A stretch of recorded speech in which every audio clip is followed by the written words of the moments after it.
They never sabi wetin we carry for her. But they move closer before them to sabi.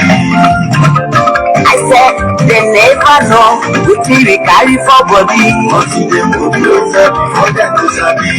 Ọ̀kìn lọ lọ́jà ẹyẹ ìhun ló lájú. Ẹyẹ tó lórí kòtò ní àdó ọgbẹ́jẹ lẹ́nu. Ká ṣiṣẹ́ fún ilẹ̀ bàbá wa. Ká ṣiṣẹ́ fún ìlú bàbá wa. Ká jùmọ̀ sowọ́pọ̀ ká lè gbódúdú àga. Òdúdú àbúbá lè gbé wá. Ọmọ Odùduwà ṣèkìrì. Ẹ dìde fún ẹ̀kọ́ adúláwọ̀. Ká lè jọ jùmọ̀ gbé kélẹ̀ ilé rí. Àwọn mẹ́fà oko ilẹ̀ wa. Ká ṣiṣẹ́ ká lè jọ gbàdé. Ká lè gbàdé adé adúláwọ̀. Àwa ni mọ̀lẹ́ tí yóò tàn káàkiri. Ọmọ Odùduwà ni wá. Koiki Media, àwa là ń gbé tó lárugẹ. Ètò tó gbọ́dọ̀ wọ̀ tí wàá máa yí. Kásá. Ẹgbẹ́ polówó ọjà wà kájé gbúgbà yín jẹ. Ètò tó gbọ́dọ̀ wọ̀ tí wàá máa yí. À ń gbé tó lárugẹ, à ń gbàsà lárugẹ. Ètò tó gbọ́dọ̀ wọ̀ tí wàá máa yí. News and sports, ẹ máa rí gbọ́. Ètò tó gbọ́dọ̀ wọ̀. Ọmọ Ìjẹ̀bú alálẹ̀ mi ló ní kí n máa ké dandan. Koiki Media ọ̀rọ̀ lágbájúmọ̀ mi. Máa bá ṣẹ̀rẹ̀ lọ. Ọmọ Yorùbá nìyẹn, ọmọ Yorùbá kàkà o. Àwùjádùn rẹ̀, ọmọ Ìjẹ̀bú alálẹ̀ mi. Ṣéyìn ló máa fi dìbò ọ̀tẹ̀ mọ́lẹ̀. Ẹ̀yin lọ́mọ onígbò máa ń dè mádémádé. Ẹ̀yin lọ́mọ onígbò máa wọ̀ o. Ìbò máa wọ̀ gbàjọ́jì ò gbọ́dọ̀ wọ. Àjòjì tó bá wọ bẹ̀ á tẹ̀lé ní bọ́ra. Ẹ̀yin lọ́ máa náwó. Òyìnbó tó dé, ìgbà tó yìnbó dé o. Owó náà dẹ́kun pọ̀ sí o. Koiki Media sáwà ní bàbá. Koiki Media, àwọn ní bàbá. Koiki Media, àwọn ní bàbá. Àdánsọ, àtúnpèrè gidi. Koiki Media, àwọn ní bàbá. Àwa là ń gbé tò lárugẹ jẹ́ ká jọgbọ́n o. Koiki Media, àwọn ní bàbá. Àbújá fẹ́tọ̀ ilẹ̀ wa, fẹ́tọ̀ ilẹ̀ Yorùbá. Koiki Media, àwọn ní bàbá. Ọmọ Oòduà ni wá o. Kọ̀ọ̀kan. Koiki Media, àwọn ní bàbá. Ikú tó ṣe bí lébi òsì, àdìmú bàbá yọ. Koiki Media, àwọn ní bàbá. We bring you one closer to your doorstep. Koiki Media, àwọn ní bàbá. Afẹ́fẹ́ tó fẹ́ òòlù kan ní kò lára ni. Koiki Media, àwọn ní bàbá. Àkèrèkèrè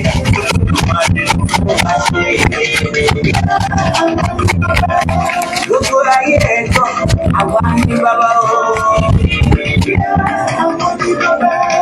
Ẹ máa bọ̀ wá ẹgbẹ́ polówó ọjà ni wá o. Odùduwà lágbèdá ní òtítọ́ lágbèdá ní.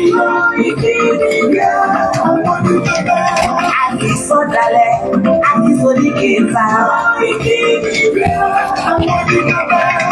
Àdúgbò àtúnpèrè kéde.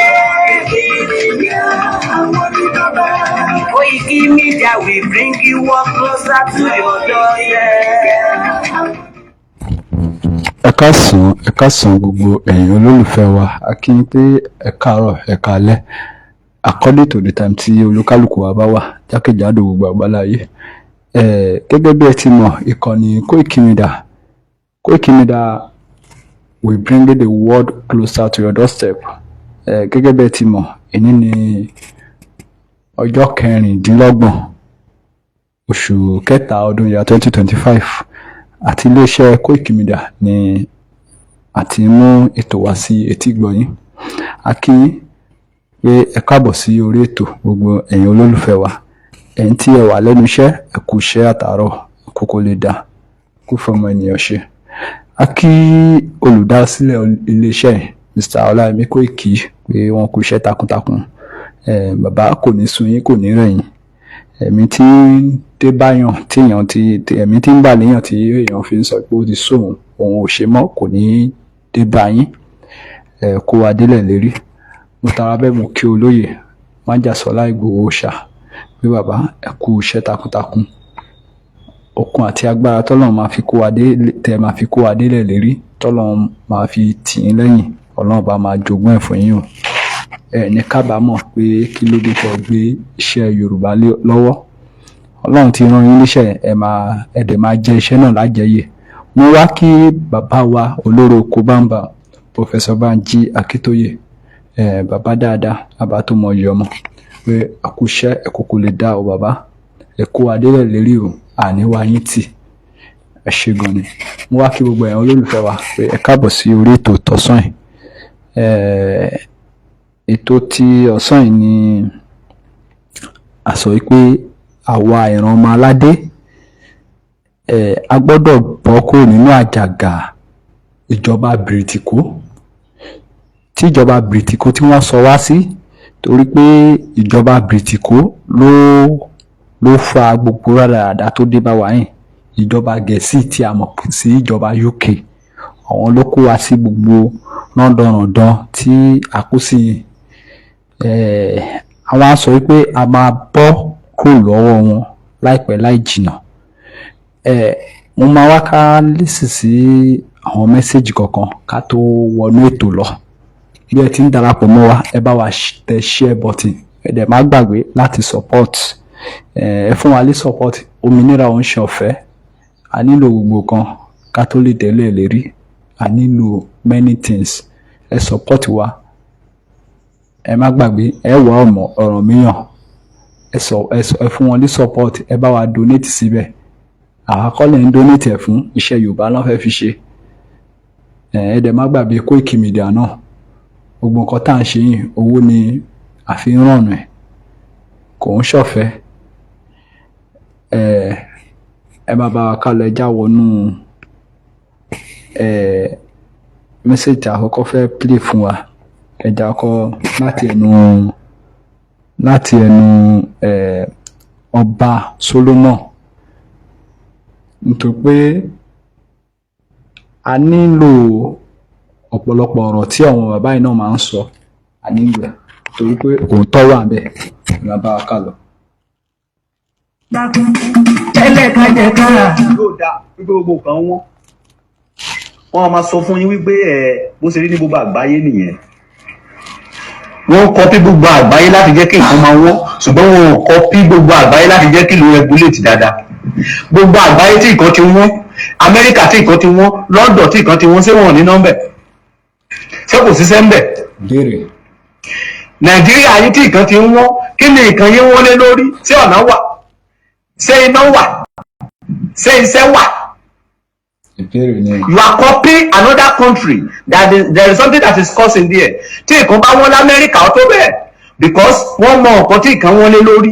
Iná wà, omi wà, ọ̀nà wà, iṣẹ́ wà, àfi tó bá fẹ́ yọ̀lẹ. Ní ìlú yín tí nǹkan ti ń wọ́n, kí lẹ ṣe? Ìjọba rẹ̀. Ọba Solomon ṣe rìlíìsì ọ̀rọ̀ ẹni lọ́sàn-án tí ó dẹ̀ jẹ́ ọ̀rọ̀ tó ní kìmí. Bẹ́ẹ̀ni, ọ̀rọ̀ tó ní kìmí ni.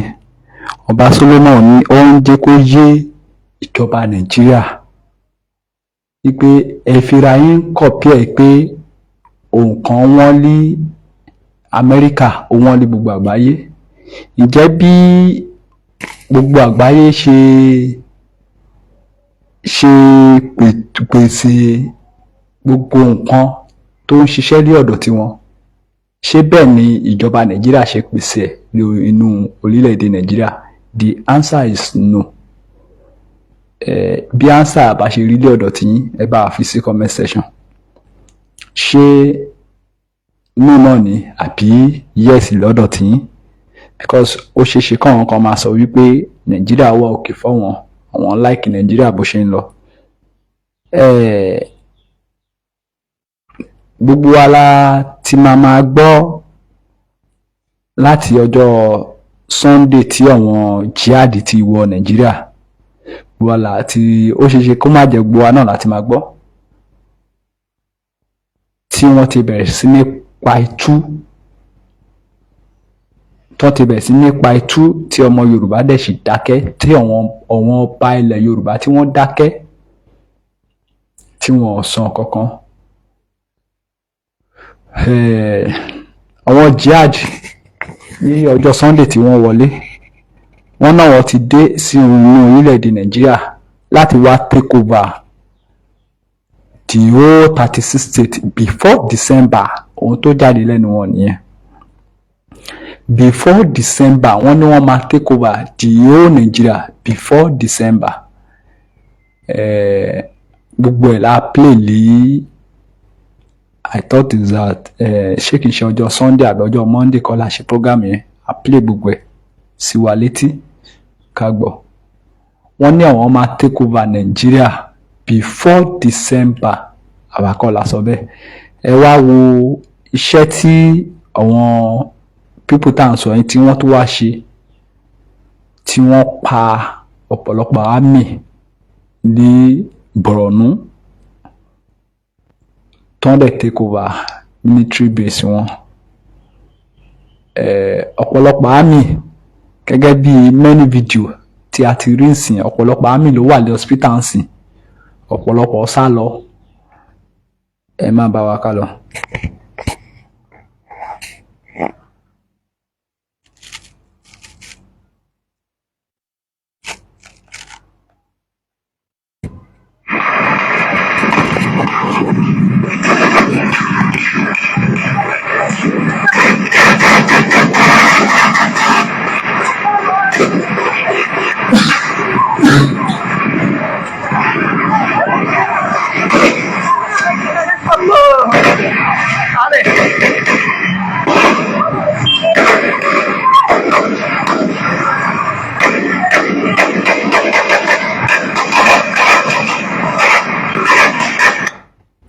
Ṣé gbogbo wa ń gbọ́ bí English ṣe ń kọ orin aládùn,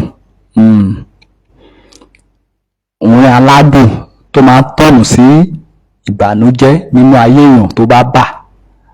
Orin aládùn, ṣe gbọ́ bí English ṣe ń kọrin?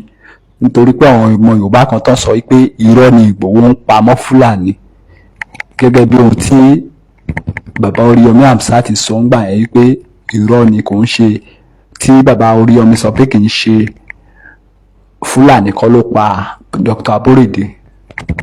Oríyọmí Hamzat ló sọ bẹ́ẹ̀ o, àwa kọ́ la sọ bẹ́ẹ̀. Ẹ já máa gbọ́.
Gbogbo wa la ti gbọ́ bẹ́ẹ̀ o. Fún ìwọ ọmọ Yorùbá tó bá ṣì ń sọ wípé nàláì irọ́ ni wọ́n ń pamọ́ Fúlàní, irọ́ ni wọ́n ń pamọ́ Fúlàní, ó ṣeé ṣe ìgbà tí ó bá máa kàn ẹ́ kí ipá ìwọ àti ẹbí ẹ kó má kà.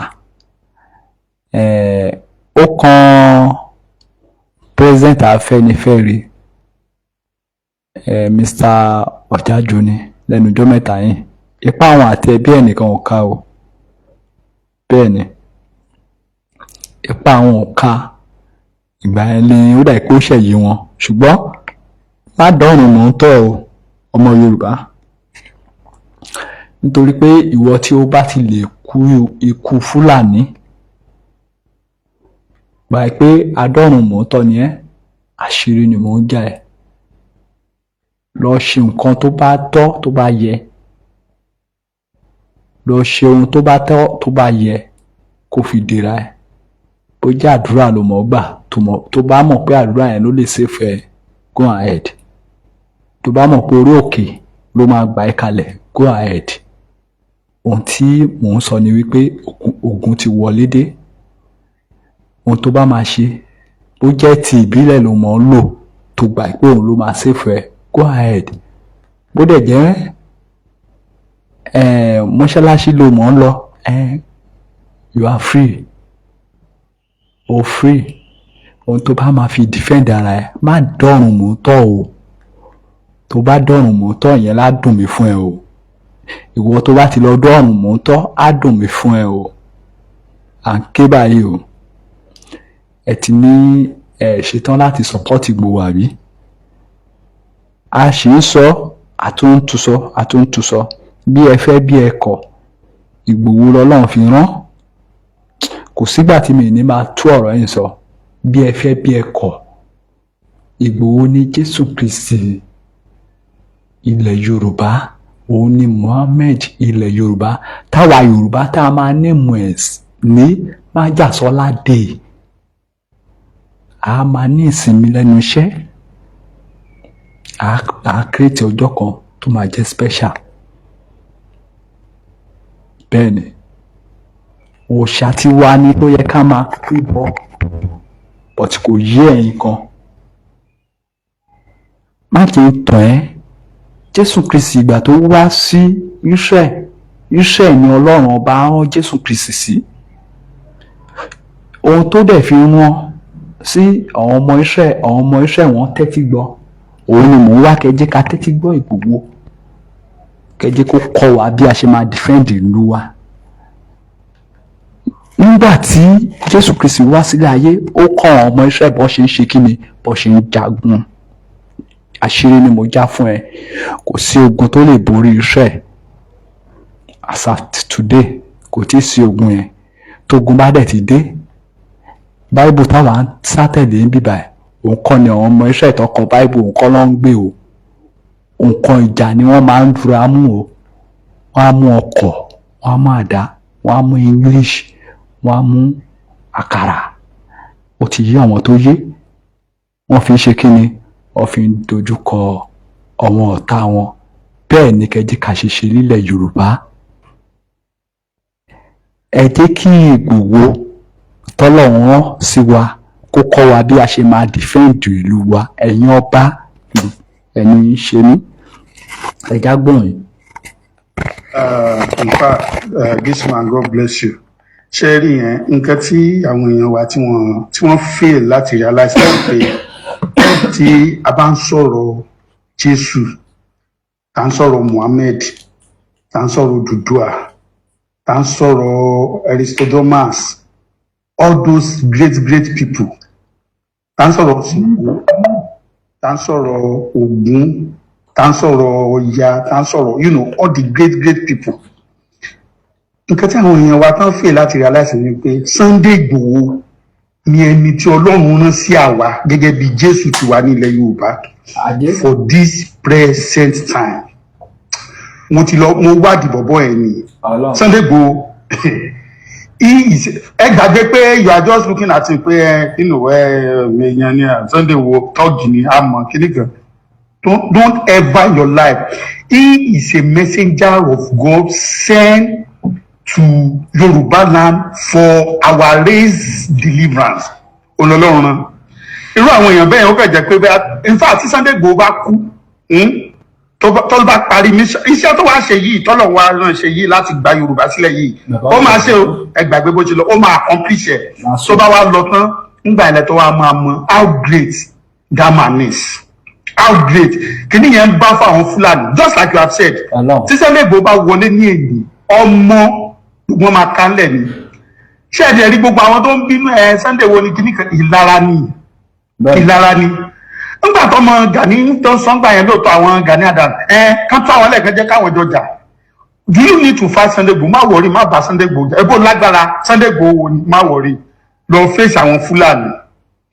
Gbogbo ẹ̀yin tẹ́ ń bú Sunday Igboho Sunday Igboho ṣe kínní kan ìwọ má wọrí ṣó ti gbọ́ àti gbọ́ Sunday Igboho ọ̀lẹ́ni ẹnu ní ó fẹnu jáwáyà mo gbà fún ẹ má wọrí sórí nǹkan tí Sunday Igboho ṣe yẹn ìwọ kan lọ ṣe one quarter ẹ̀ ní ní kò ṣe gbogbo ẹ̀ o ìdá kan nínú ìdá mẹ́rin ẹ̀ go and try it kò wá mọ̀ pé Jésù kò wá mọ̀ pé Jésù ń ṣe Yorùbá ọmọ Júù ni you will know and that is the thing. Ẹni bíi tiẹ̀ lọ́lọ́run máa rán sí and God doesn't use Ọlọ́run ń lo àwọn God doesn't use the established the professors the knowledgeables Ọlọ́run máa ń lo things that are inferior things that are not worthy to confuse the people láti jẹ́ káwọn èèyàn mọ̀ pé òun ni Ọlọ́run alágbára Ọlọ́run ń lo àwọn èèyàn gàgàgàgà tẹ́ ẹ̀ máa gbójú Ọlọ́run ń lo àwọn Abíọ́lá kankan Ọlọ́run ń lo àwọn yẹn Ọlọ́run ń lo àwọn Ọbásanjọ́ àwọn èèyàn bíi Sunday Igboho tẹ́ máa wò pé àbọ̀bọ̀ ẹ̀ mo mọ̀ náà ṣé o ṣọmọ kápẹ́ńtà ni àgbẹ̀dẹ ló ń ṣe náà ẹni tó máa ń tọ́kadà ṣe agbèrò níta fi máa mọ̀ wípé he is a messenger of God sent to us. Mo fi Ọlọ́run bẹ̀yìn ṣe rí àwọn olóṣèlú ẹ fi wọ́n lẹ̀ o gbogbo àwa tá a jẹ́ nǹkan kan yìí ń gbé tó bá jẹ́ nǹkan kan tó jẹ́ ọmọ Yorùbá ẹ jẹ́ ká gbáyà Sunday Igboho ó ní Ọlọ́run sì ràn wá o. Mo tún sọ irú èèyàn bíi tiẹ̀ they come in generations ó tọ́ka mo sọ fún yín ẹ lọ ká Muhammed. Gẹ́gẹ́ bí ohun tí à ń gbọ́ yẹn bí a fẹ́ bí ẹ kọ̀ bí ẹ fẹ́ bí ẹ kọ̀ ìbáwò ẹ kò lọ forí gbálẹ̀ ìbáwò ẹ kò lọ kó sẹ́nu tírélà títì kò sọ pé o láìkì Sunday Igboho ìbáwò ẹ kò lọ kó sí abẹ́ màálù kí màálù tẹ̀ pa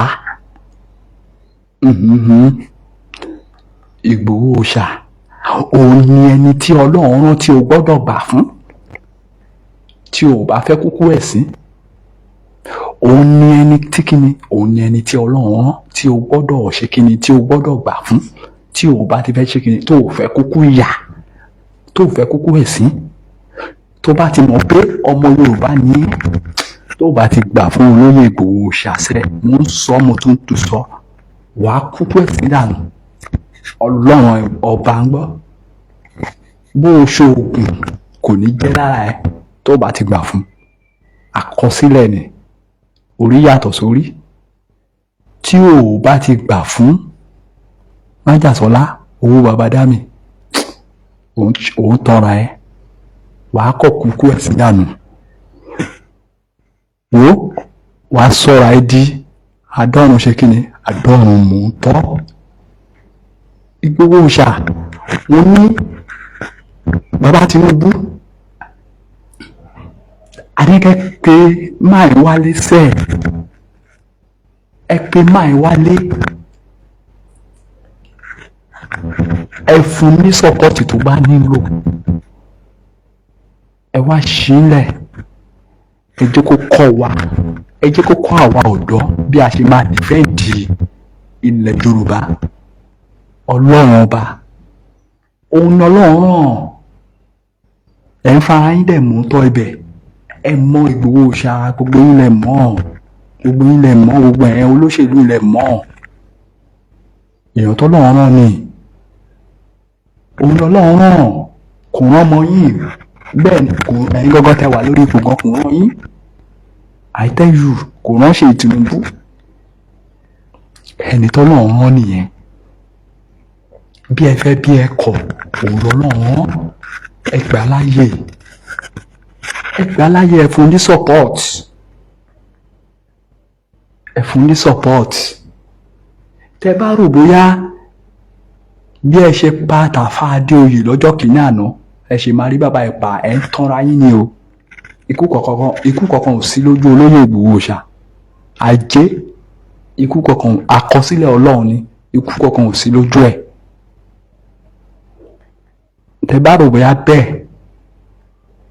ẹ ṣe máa rí bàbá ẹ̀ mú ẹ̀ ń tanra yín ni o àjẹ́ ẹ̀ ń tanra yín bàbá ilé yìí máa kó adélẹ̀ yìí àjọ máa jẹ àǹfààní Yorùbá nation ni bí ẹ fẹ́ bí ẹ kọ̀ ẹni tọ́nà fi ṣe ràn ní ẹgbà láàyè Jésù Kristi tiwa ní ànábì tiwa ní tí èmi máa bá wọn ní ìmọ̀lẹ́ máa já sọlá bẹ́ẹ̀ ni tàdé máa ní díẹ̀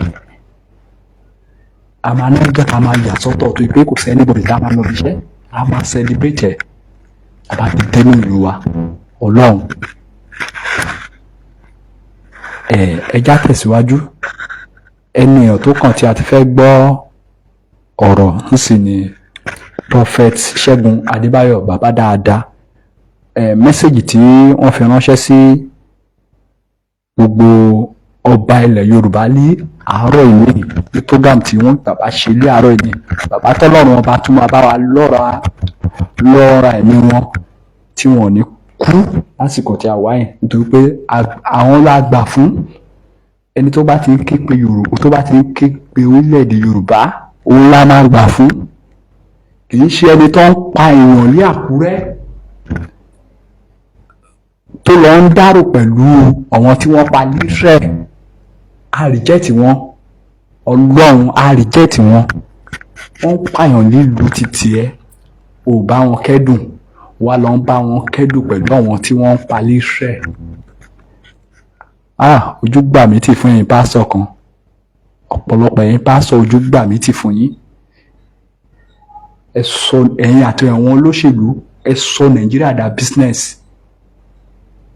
ẹ máa wò bọ́lọ̀ ṣe máa ṣe bó ṣe máa ṣe ayé yìí níkẹyìn ẹ lọ kọ léètì níkalẹ̀ bí Ọlọ́run ṣe máa ṣe ayé yìí báṣubàṣu bẹ́ ṣe fi òun tọ́ kalẹ̀ ẹ fi wá ń ṣe business ẹ fi wá ń cash out Ọlọ́run á dá fún yín ó kù yín ó kù Ọlọ́run.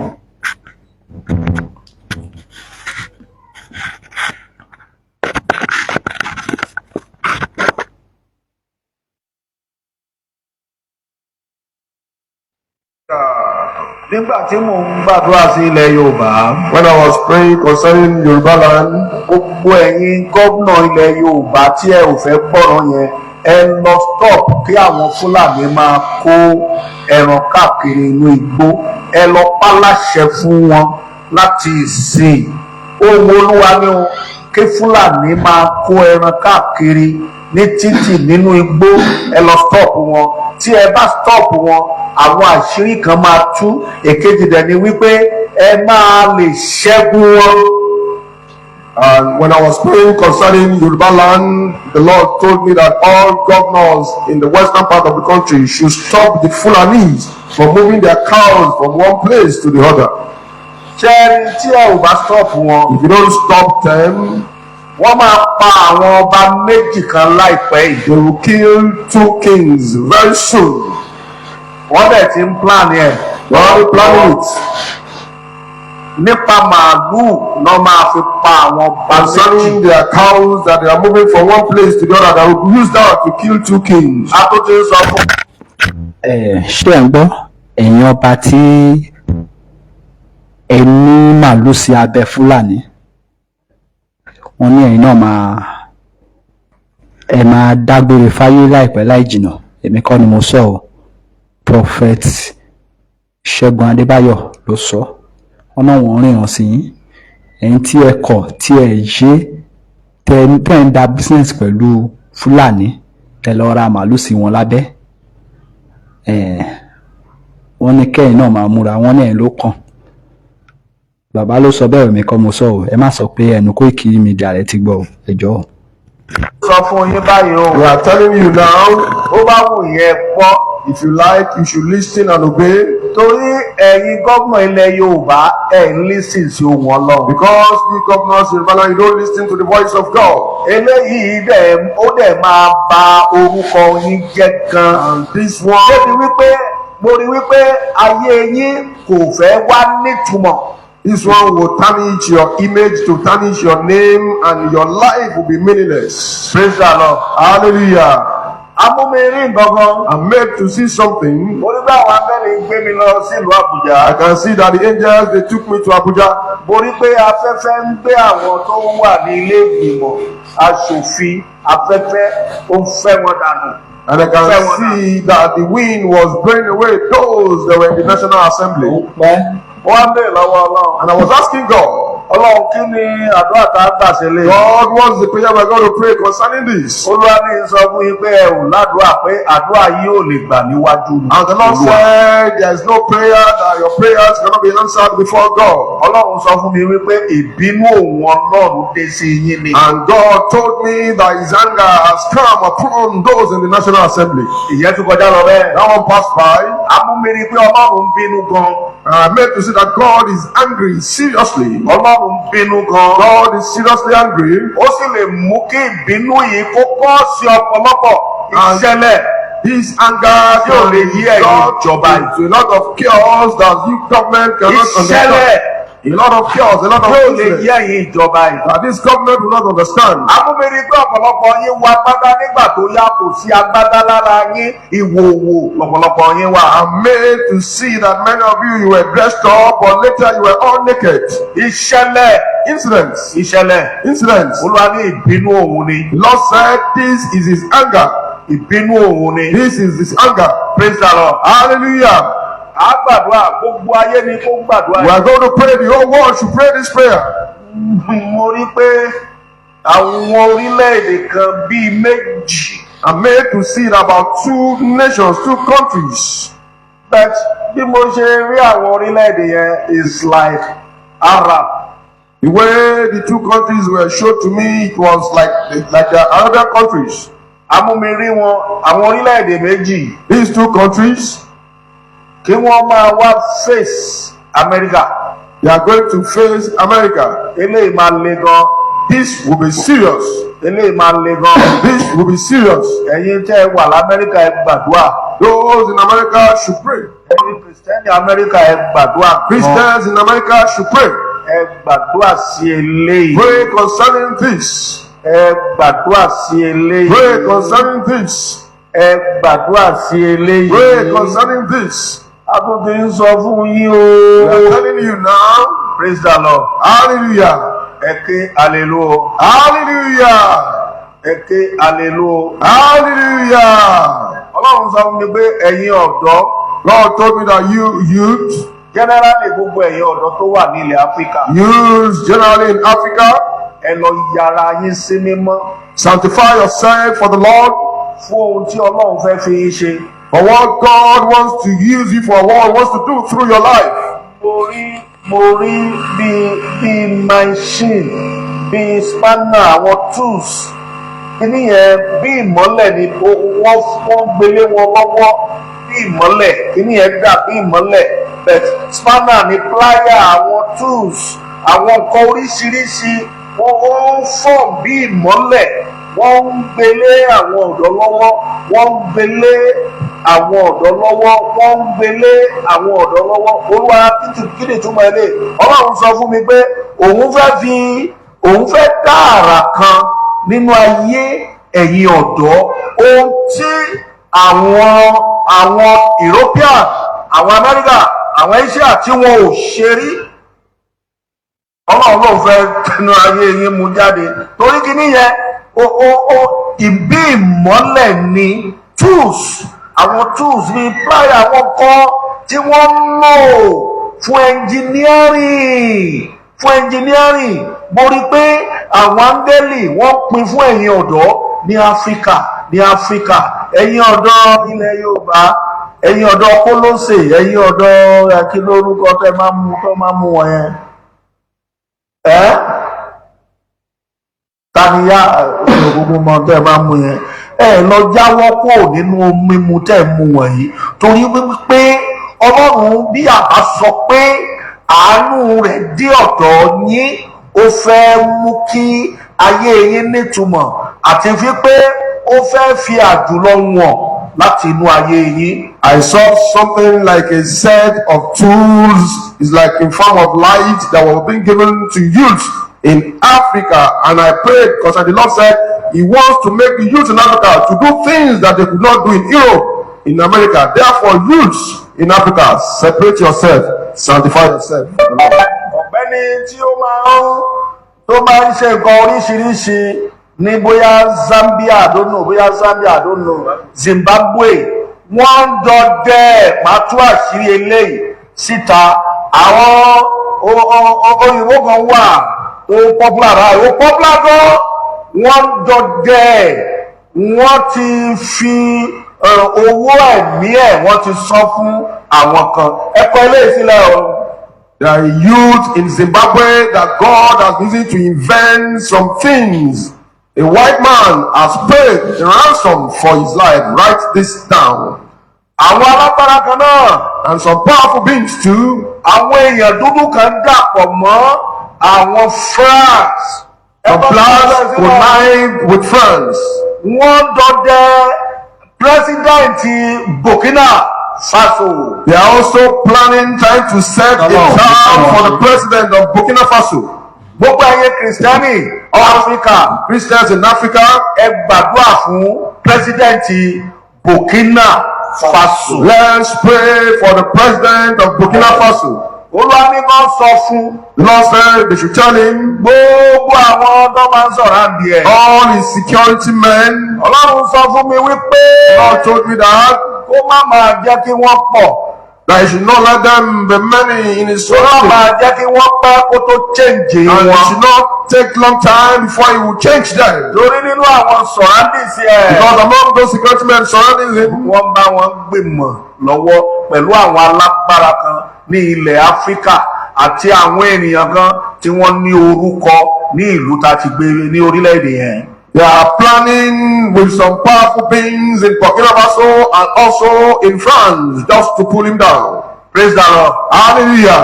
Ẹ ké hallelujah. Hallelujah. Ẹ ké hallelujah dáadáa. Hallelujah. Ẹ gbàdúrà fáwọn pàtì bìkan ní Middle Belt North ìjì yẹn lé. Let's pray for some parts in the Middle Belt and in the north. I saw a great whirlwind. Ìjì yẹn lé gan. The whirlwind was so strong. Ìjì yẹn lé gan. The whirlwind very strong. Ìjì yẹn lé. The whirlwind was very strong. Ó dẹ̀ bá ọ̀pọ̀lọpọ̀ nǹkan ìdí jẹ́. And a lot of properties were destroyed. Ìyẹn tún kọjá lọ bẹ́ẹ̀. That one passed by. Ẹ jọ. Please. Gọ́nà Adeleke dancer. Governor Adeleke, the dancing governor. Dancing governor, thank you. Sórí ìlú Lágbájá yẹn, that hometown of Lágbájá, ẹ lọ lé àwọn Fúlàní kúrò ń bẹ̀. Go and chase away the Fulanis that are there. Ẹ lọ lé wọn kúrò ń bẹ̀. Go and chase them away.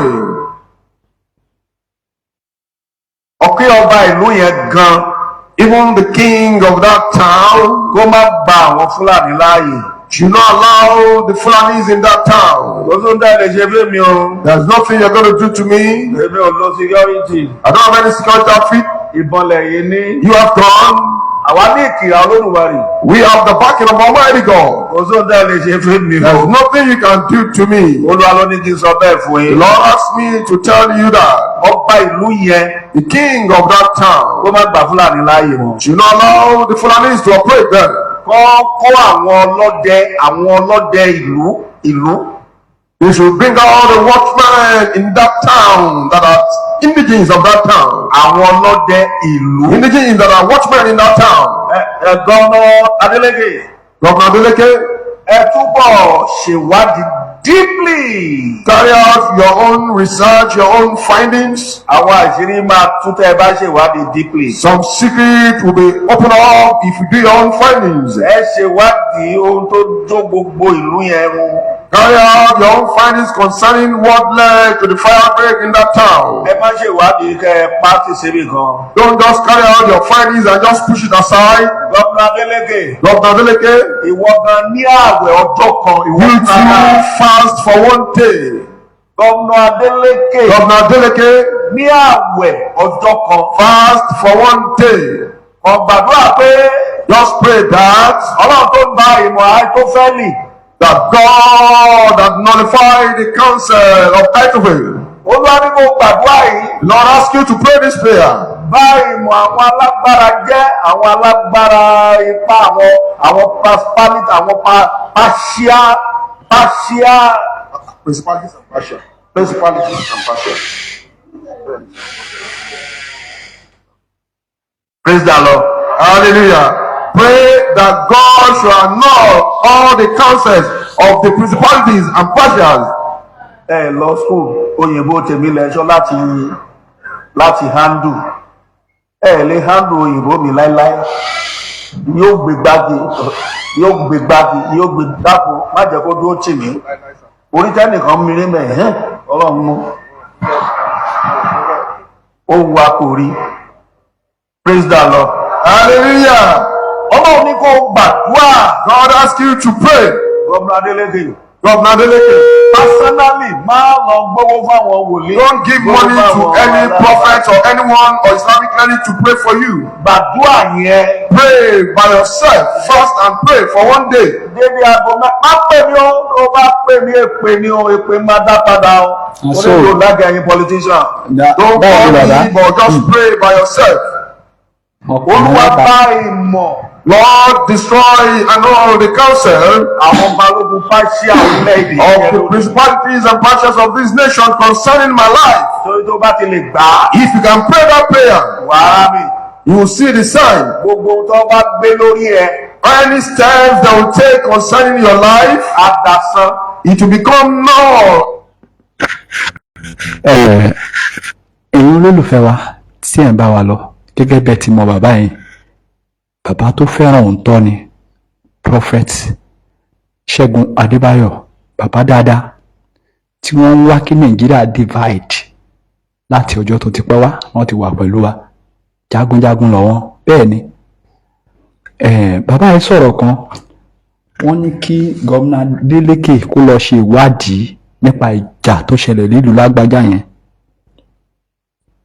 wọ́n ní kó lọ ṣe ìwádìí wọ́n wá ní òun fún ara personally ẹ máa gbọ́ o bàbá ní kó gba àwẹ̀ ọjọ́ kan wọ́n ní kó má gbé owó fún wòlíì kankan pé kó bá gbà wọ́n ní kó fún ara ẹ̀ gbà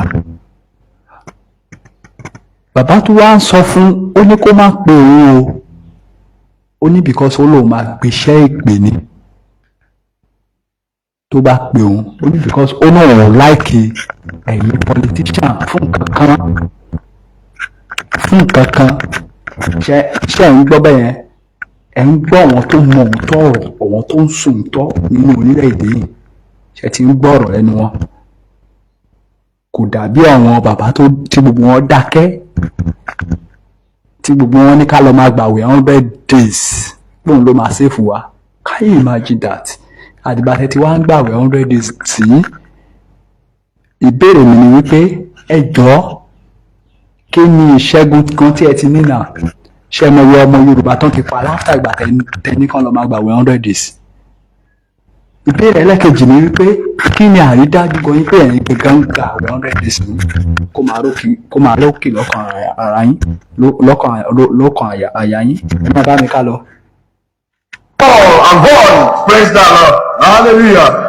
Ìwọ náà wo tó ń gbé lórí Natasha.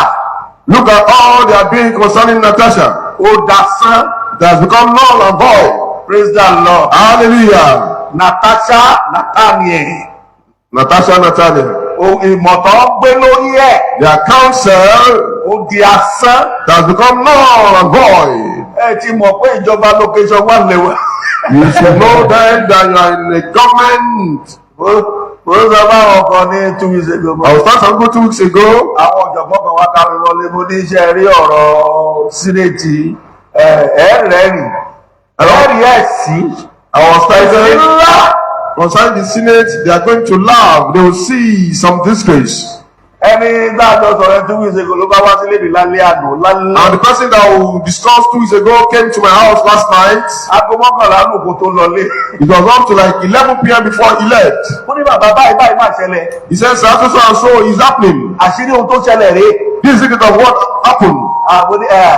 Mo ní ẹ tún wo àwọn fíìmù tí ṣe rí gbogbo àwọn bàbá àsòwé fíìmù yẹn kéré. And I told him we are still going to watch some serious films. Ó ń sọ fún máa yẹn lánàá. I was telling that man yesterday. Ó ní àṣírí tí ìráwọ̀ olórí tó dáa. And I told him you are here to have good leaders. Àwọn olórí Fáráò, àwọn olórí àwọn ìjọba Fáráò lẹ́ni. Is the government of Pharaoh that we have presently. Ìjọba tí parọ́ lójúkorojú. The government that will lie face to face. Praise the Lord. Hallelujah. Lẹ́ni ẹ bá wọn bọ́ dádì. And the man was telling Daddy Ẹ bá ń bọ́ àṣírí tó tú rẹ̀ ẹ̀. that if you hear the secret that is being opened up, Ẹ tún wo fíìmù. and I told him you are still going to watch more films. Yorùbá ní àjàtúká ni wọ́n máa ń pè àgbà ẹ má bínú. Praise the Lord. Hallelujah. Ẹ kí hallelujah. Hallelujah. Mo mọ̀ pé wọ́n fẹ́ gbé fíìmù news yẹn pamọ́ fẹ́yìn ènìyàn lórílẹ̀‐èdè. I know they want to hide that news from you people in this nation. Ọmọbìnrin gidi ni. That woman, she's a good one. Ẹ ti mọ̀ pé àwọn ẹni bí leaders lẹ́ni. That we have evil leaders in this nation. Òfin bàbá lè ṣe bẹ́ẹ̀ mi o. There's nothing they can do to me. Praise the Lord. Hallelujah. Ẹnìkan ní àwọn fẹ́ gba security fún mi mú lẹ́kọ́ wá. Somebody said they want to get some security men for me. I said, bring the money. Mo ní dáàdì mọ́ mi ẹ kó wá. And I told them to bring the money. Ebi ń pa àwọn èèyàn. That people are hungry. Ekú kan lè yẹn máa kó tó máa fi kó láyé. Bẹ́ẹ̀ni. That is a particular death that will kill some for the person who leave this world. Iṣẹ́ olówó àwọn ọ̀bẹ̀rù. We are not afraid in this work. Ẹ̀gbọ́n mi lọ fẹjọ́ mi sùn àwọn bàbá wa kan pé ẹ bá ọmọ yìí sọ̀rọ̀. Èní ni mo fẹ́ wọ̀n ẹ̀ ìgbà tí yà ń jẹ mí sórí mi ni. One of my senior siblings reported me to one of our fathers. I want to warn him today that when I was suffering, were you there? Ìgbà tí mo fi tí mo ń gbé inú gbó kiri sórí mi ni. When I was inside the forest, from one forest to the other, did you see me then? Wọ́n máa lọ rọ mi iṣẹ́ o. You are not the one that sent me on errand. Má fẹjọ́ mi sùn yàn mọ́. Stop reporting me to anyone. Ẹni tó rán mi iṣẹ́ bẹ láàyè. The person that sent me is alive. Ibi abáṣẹ Olúwa dé lè bẹ̀rù bọ́. How far the Lord has helped us, we cannot be afraid of anyone. Ebi kọ́ mo nira mi o. I'm not the one that own myself. Ẹni tí ń pa mí mọ́ kì í sùn kìdẹ̀ tó gbé. He that kills me does not sleep nor slumber. So, nítorí ìdí èyí, Ẹ kún fún àdúrà. be filled with prayer. Ibi ò ní kàn ẹ́. Amen. No evil will befall us. Ilé ẹ, Your own, ìbọn Nàìjíríà the gun of Nigeria, kò ní mú ẹnìkankan jáde kó o And me will not get anyone in your family, in our families, in the mighty name of Jesus. bó ti ẹ̀ ń bẹ ọlọ́run. I'm even begging God. ọlọ́run àwọn tó jẹ gbè ní kó jẹ́ kó kú gbè. That's Lord, it is those that have been doing evil in this nation. Let them die in their evil. ẹ wo ní ìsìn Look at it now. pẹ́sidẹ́ǹtì ó kó palliative fáwọn gọ́vnọ̀ palliative. The president gave palliatives to the governors. president kó palliative fáwọn gọ́vnọ̀. President gave palliatives to the governors. àwọn south east wọ́n pín tiwọn south west wọ́n pín fún yín. Southeast divided their own. Southwest, they did not share it. wọ́n pín fún yín. They did not share their own. While Southeast share their own. ẹ̀dúgbò eléyìí Hear this. àwọn tó dìbò Natasha Those that voted, gómìnà tí EFCC sì mú tí EFCC ò tí ì bọ́ lọ́wọ́ ẹ̀ tí kò tí ì bọ́ lọ́wọ́ EFCC òun náà ní kó wá bọ́ sípò Natasha Tilia. a governor that is still being interrogated by FCC want to take over Natasha's position. ó dàbí wípé àwọn olórí yẹn wá dẹ̀ lọ ṣọ́ọ̀ṣì àwọn bíṣọ̀bù àwọn ẹlẹ́gbẹ́ àwọn pastor prophet wọ́n máa orúkọ Jésù God sanctify you God the glory of God cover you kò ní cover yín sẹ́ẹ̀. And it's a pity that these politicians will still go to church and pastors will still pray for them. orílẹ̀-èdè ibi A nation that is full of evil. orílẹ̀-èdè tí ó bẹ̀rù Ọlọ́run. A nation that does not fear God. táwa tá a ti ẹ̀dọ́kọ̀ gan táwa wájú Ọlọ́run ṣàbẹ̀rù ẹ̀. Even we that we are seated before Him who fear God. àwa táwa ajẹ́tọ̀ Ọlọ́run ṣàbẹ̀rù ẹ̀.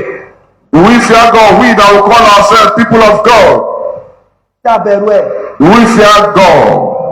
ẹ̀wọ̀n tí ìlú dà. Look at what the nation has turned to. ẹ̀wọ̀n tí ìjọ dà. Look at what churches have turned to. a ní inú dídùn sí ìwà gbogbo orílẹ̀-èdè yìí ni mo ti rí. To always happy when people are doing evil. It is in this nation that I saw it. Praise the Lord. Hallelujah. ẹ̀kẹ́ hallelujah. Hallelujah. ẹ gbàdúrà o. Pray. yóò dẹ́rù bẹ́ anybody o. I'm not trying to scare anyone. ẹ gbàdúrà. Pray. àmì sọjú bí mo ṣe ń sọ bọ́lú àṣẹrán mi yìí ẹ gbàdúrà. I won't say it more than the way I'm saying it now. Pray as the Lord has sent me. àwọn ọmọ yín tó wà nínú NYSC ẹ gbàdúrà fún wọn. For your children that is serving the nation in NYC, pray for them. Praise the Lord. Hallelujah. jẹ́rìí kò sí ọ̀nà àbáyọ kankan. There is no way out. gbogbo ẹ̀yin tí wọ́n fẹ́ tó pín gàrí ráìsì kóńgò ẹ̀wà kóńgò fún ní 2027 tẹ́ ẹ bá gbà ẹ máa kú ni. Those of you that they want to share cups of garri rice, if you collect it, you die. lórí tó fi mú yín nìyẹn. Because that's what they are using to trap all of you. ìgbẹ́ ìyá politician wà ní. You mothers that are into politics are here. wọ́n máa ṣe bẹ́ẹ̀ yín ni. èmi tí ẹ mọ̀ wípé I know that kó tó di 2027 before 2027, Ọlọ́run máa wá tó ṣe. God will look for what to do. kò sólórí lólórí. We don't have leaders in this nation. kí n tẹ̀ tún sọ dáadáa. Let me say it categorically. prọfẹ̀tì tó dáa kò wọ́pọ̀ mọ́. Prophets that are genuine, that are good, pastors that are good, that are genuine, GOs that are genuine, that are good, tó dáa àwọ́pọ̀. very few. ìwọ ló dá ní Ọlọ́run. You are the one that will own God by yourself. torí ẹ̀ mo yé sọ pé ìwọ fún ara ẹ lè di prophet. That's why nobody tell you you can become a prophet of yourself. Praise the Lord. Hallelujah.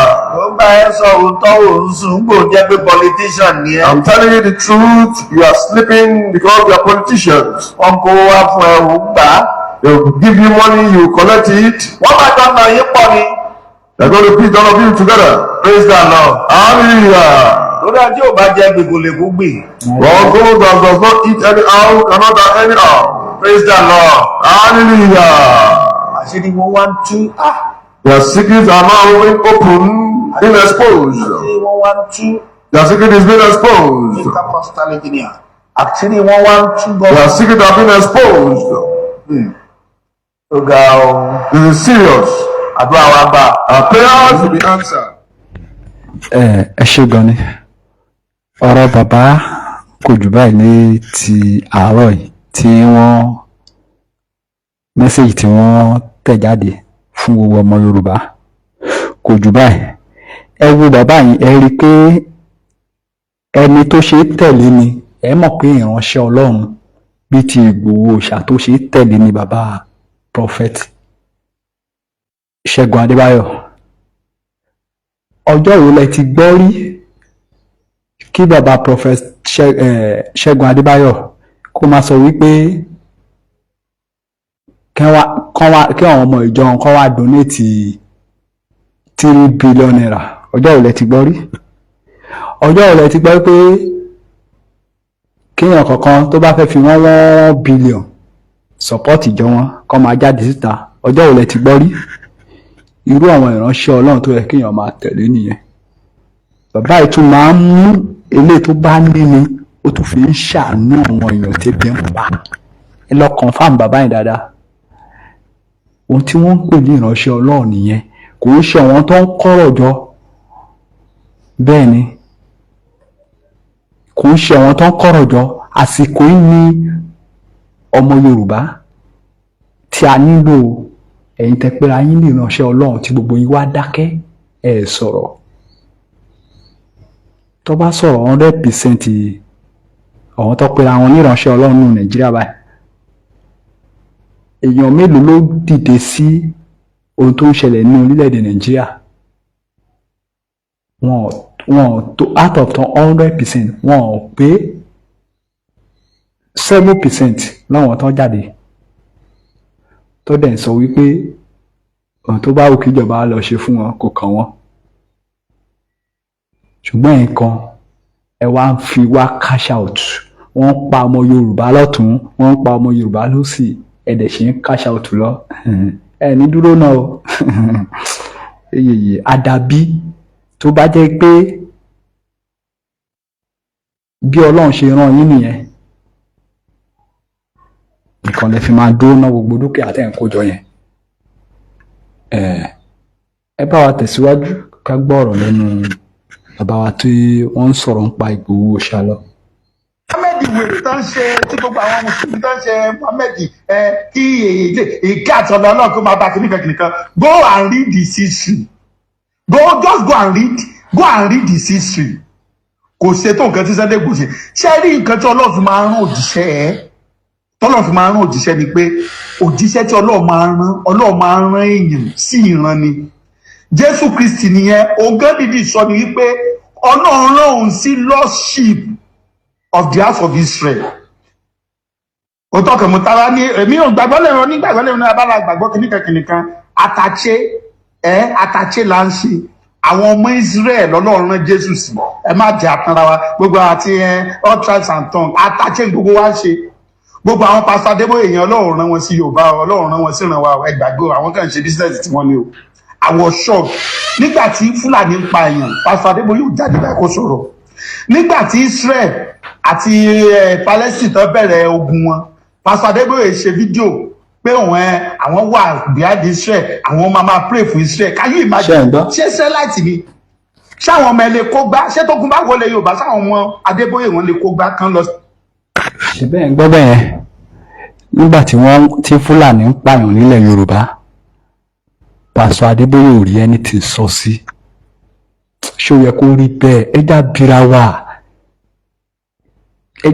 wa, ṣé ó yẹ kó rí bẹ́ẹ̀ ni? Bàbá ò rí kankan sọ sí. Ìjà Israel wá ń ṣẹlẹ̀, bàbá wa jáde síta wípé àwọn ń sọ́pọ́tì Israel, wípé àwọn á máa fi àdúrà ràn Israel lọ́wọ́. Kí ló dé tí ibi tí ẹ ti ṣàn wá yẹn tí ẹ lè fi àdúrà ràn lọ́wọ́?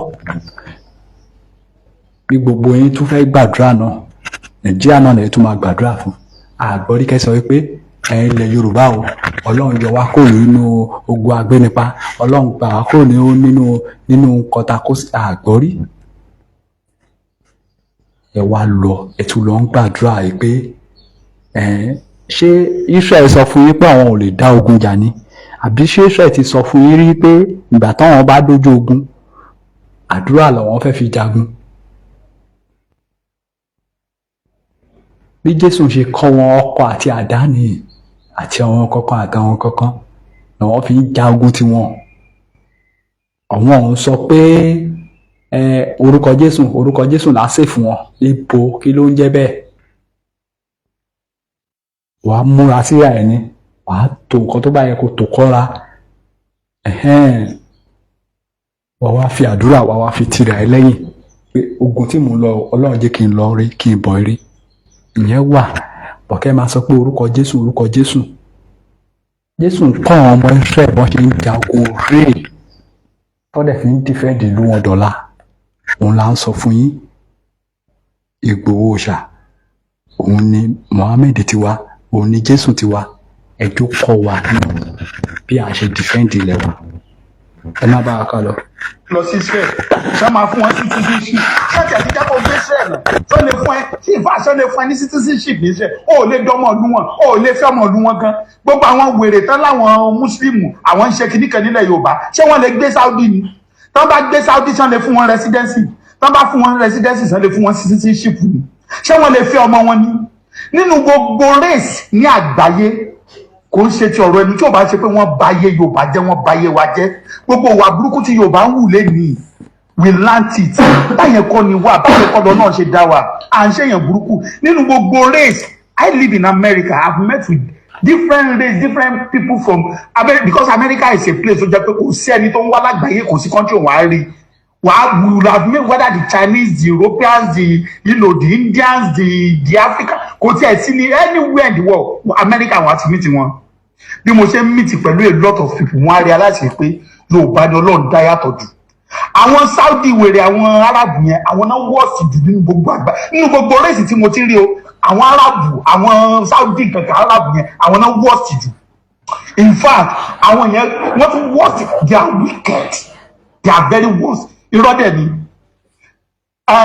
most of in fact mo tiẹ̀ ti make up mind mi sí pé mi tiẹ̀ ní gbé ká mi lọ fún ẹni these Arab people láti ẹ̀ ti bá mi service ẹ̀ mọ̀ almost like 4 times they will lie àwọn ọ̀nà sọ tó bá ti Africa hey I like Africa you see oh God I like Africa no I just wanna help you just fix it just $200 irọ́ ni o olórí burúkú ayé àtọ̀run ni wọ́n they are very wicked tẹ́ bá mọ bó ṣe máa iṣẹ́ aláwọ̀ black gan they see us like animals like monkeys náà ṣe rí wa àwọn olórí burúkú wèrè kan á kóra wọn jọ adi kìnìkan Ọlọ́run ṣe kìnìkan sí sáàdì Ìlọrin jìnnà sí iná ó súnmọ́ àlùjọ náà àwọn wèrè Ìlọrin súnmọ́ àlùjọ náà ẹ̀yìn sì wà nínú ẹni wà nílẹ̀ Yorùbá nílọrin ẹ̀ẹ́dẹ̀gbẹ́kújẹ ẹ̀gbógun ekújẹ kẹ́ kọrí sálùjẹ náà kẹ́ẹ̀dẹ̀dẹ̀ eléyìí tó kò nídìí kẹ́ máa gbé nílọrin tó súnmọ́ àlùjọ náà ẹ̀gbógun ekújẹ kẹ́ kọrí sálùjẹ náà gan ẹ̀yin wèrè dédé olórí burúkú gbogbo a ní ká gba ilẹ̀ wa see let me tell you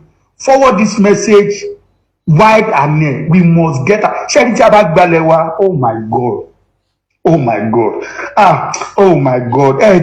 you don't understand ṣé gbogbo ẹ̀yin tẹ́ ń gbé Nàìjíríà yẹn you don't understand what it means to be a citizen of a nation olórí burúkú àwọn wèrè àwọn àgbà òsì àgbà òfò náà ní kú síbi asọ́tà tí Peter tó ń wà tó jẹ́ pé máa ráre dojú alẹ́ ni à ń sọ gbà yẹn ní Tinubu ni ọmọ wa ni ṣọmọ yín ṣe wá débẹ̀ sí yìí ṣé ó ti ṣe ní tìǹsìn Tinubu tó jẹ́ pọ̀ gangan ló ń tà wá ọmọ Tinubu ló ń ṣe meeting pẹ̀lú Gumi adẹ̀ ń tanra wa àwọn bàbá wa ní bàbá kankan o èmi tuntun sọ́lé nìṣẹ́ èmi mọ Tinubu ni náà bí ṣe pé kìíní ṣẹ́rí Tinubu tí àwọn Fúlàní bá pèlè ní pé òkè condition táwọn fún máa support ẹ̀ fún 2027 ni pé gbogbo àwọn tó ń support ẹ̀ kó lọ gé orí gbogbo wọn wá gbogbo ọba alẹ́ Yorùbá kó lọ gé orí gbogbo wọn wá Tinubu á bẹ̀rẹ̀ pé ìgbà wo náà need ẹ̀ and how soon do they need it for you to know gbogbo nǹkan tó ń ṣe yẹn just tell me kí ni development kan tí Tinubu ti mú wálẹ̀ Yorùbá láti ìgbà tó ti di president tẹ ló yàtọ̀ sí Ọbásanjọ́ olórí burúkú the same WhatsApp group gbogbo jọ olórí burúkú gbogbo wọn kí ló ti ṣe gbogbo àwọn tí ó fi ń joyè gbogbo àwọn ó fi ẹnìkan jẹ lórí immigration ó fẹ́ ni gbogbo àwọn tó fi ń jẹ post tó fi sí post is for his own personal selfish gain. It's not for the development of Yoruba land. Tí Hausa bá jẹ president àbò jẹ minister wọ́n máa lọ ń tún ìlú wọn ṣe ni. Kí ni nǹkan tó ti ṣe olórí burúkú ẹ̀ olóhùn la títì láti Èkó olóhùn là lọ sí Calabar òun là lọ sí Kano. Ṣé nǹkan tá a nídìí nìyẹn? Ọ̀nà Ìbàdàn sí Ògbómọ̀ṣọ́ kò ṣeé rì, ọ̀nà Abẹ́òkúta sí Kíní kò ṣeé rì, kò ṣe gbogbo àwọn yẹn ó ń ṣe ọ̀nà látẹ̀kù.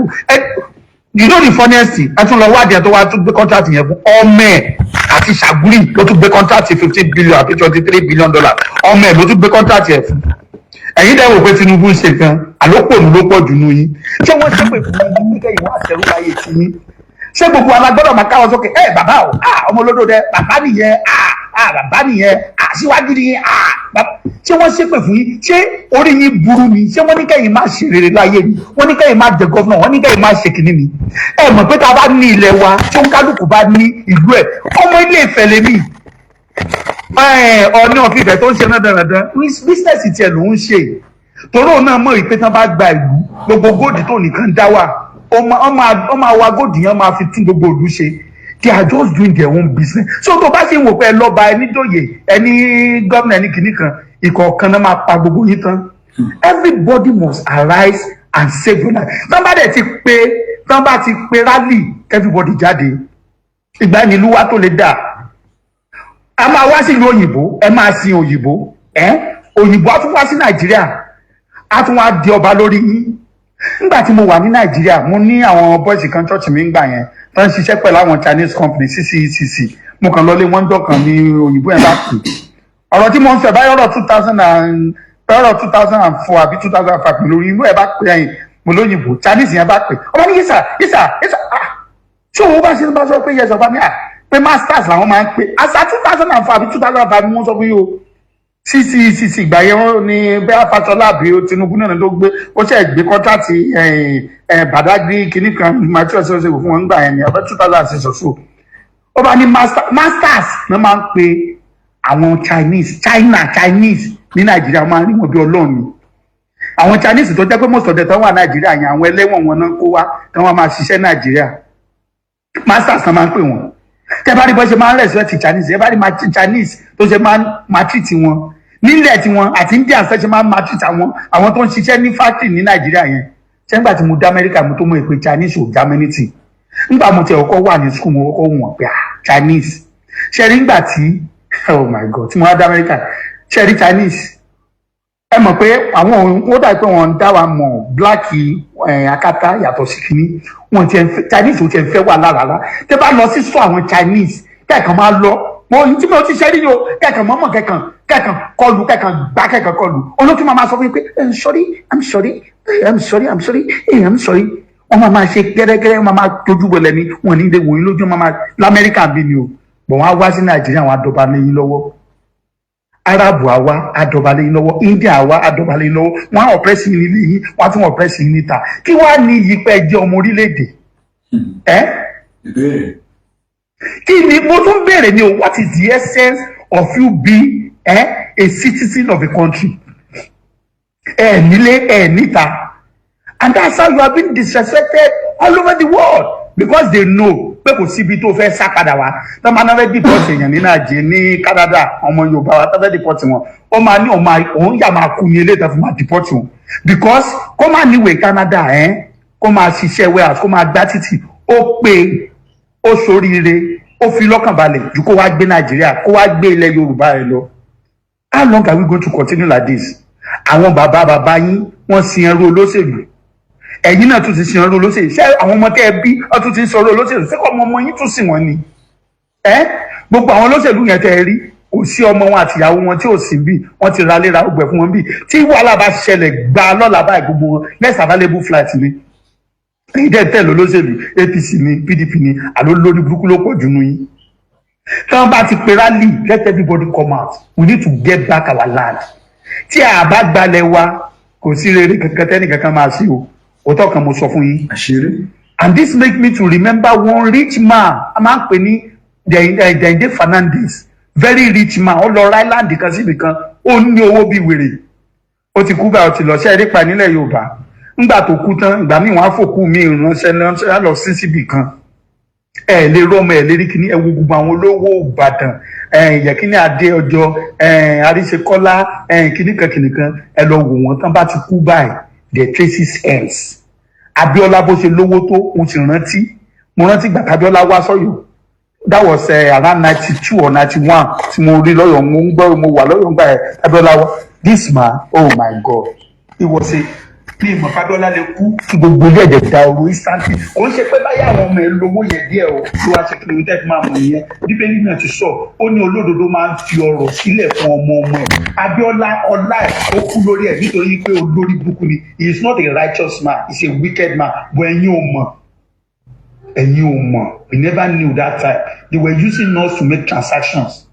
Mo wà nílùú òyìnbó yìí mo ti ṣiṣẹ́ ní company kan nílùú òyìnbó yìí rí wọ́n dá company yẹn lẹ̀ ní 1891 wọ́n sì máa ń kọ́ sí established 1891 àti wọ́n mọ̀ nǹkan tó ṣẹlẹ̀ nígbà tí mo ń ṣiṣẹ́ ń bẹ̀ yẹn ọmọ bíi graphic generation àbí 7 generation ẹ̀ tó ní company yẹn ó wà ní school àti wọn á mú wá company yẹn ó wá ṣe bí industrial training bẹ́ẹ̀ èmi gan mo ń fi some things wọn wá ṣe bí dẹ wọn sọ pé tó bá parí ibẹ̀ lónà tí máa ṣiṣẹ́ bó ṣe máa ń ṣe nìyẹn tẹ bá dá ká ní ilẹ̀ Yorùbá ni ká ní ìlú òyìnbó ni tí màmá ẹ tó bá jẹ́ pàmàlà ló ń tà tó bá bí ọmọ tó mẹ bá lọ sí school náà á lọ train á lọ gbajà díẹ̀ bá ṣe ń tọ́jú bá ṣe ń ṣe àmàlà tí yẹn bá kó ọmọ yẹn á continue and we are talking of multi-billion dollars company that's how they run life nǹkan tí ìlú fi máa ń continue nìyẹn we can never continue like this. Sunday lọ́lọ́run sí wa Sunday gbò ìgbé bàbá àbínú ẹ̀ wàhálà àti ayé ẹ̀ bá ṣe òun ni Ọlọ́run fún lórí ọ̀fẹ́ yẹn and it is high time with cherry ẹgbàgbé pa àwọn ọba àwọn yẹn tí wọ́n di àwọn cherry kò sí tó ní ẹrú olóko ẹrú tó máa ń fẹ́ kẹ́rú ẹ̀ lọ ẹgbàgbé pa ọba ẹgbàgbé pa àwọn gómìnà ẹgbàgbé pa tiwọn they have nothing for you ẹgbàgbé pa Tinubu ẹgbàgbé pa tiwọn èmi sọ fún yín sẹ́ẹ̀ tí Sultan of Sokoto bá pe Tinubu lé ní pé the only way for you to get 2027 support is that jẹ́ ká pa Ọọ̀ni jẹ́ ká pa gbogbo àwọn Afẹ́nifẹ́re jẹ́ ká pa gbogbo ó máa bí wọ́n ní pé ẹ̀ mọ́ ń ṣẹlẹ̀ ìgbà wo lẹ fẹ́ ṣe next week na this week ẹ tètè yanjú ẹ má wọrí nítorí máa sọ fún wọn nìyẹn that's the kind of person he is. tí Tinubu bá rọ́nà láti pa bàbá Akíntóyè ni oh my God àti rán bàbá yẹn lọ́rùn ti pẹ́ Ọlọ́run ló wà nípa tiwa. We must not miss this opportunity. We can never continue like this. Thank you. Adara fún wa ọ̀fẹ́sí. Àmì àṣẹ ìdùà. Ẹ ti gbọ́ ọ̀rọ̀ bẹ́ẹ̀. Ọ̀rọ̀ ni a ti gbọ́ lẹ́nu ìkan lára àwọn bàbá wa. Mi ò nínú màlúù yìí ní ọdún gba wọ́n. Màlúù ni màlúù ló gba wọ́n. Màlúù ló pa wọ́n. Màlúù ló pa wọ́n.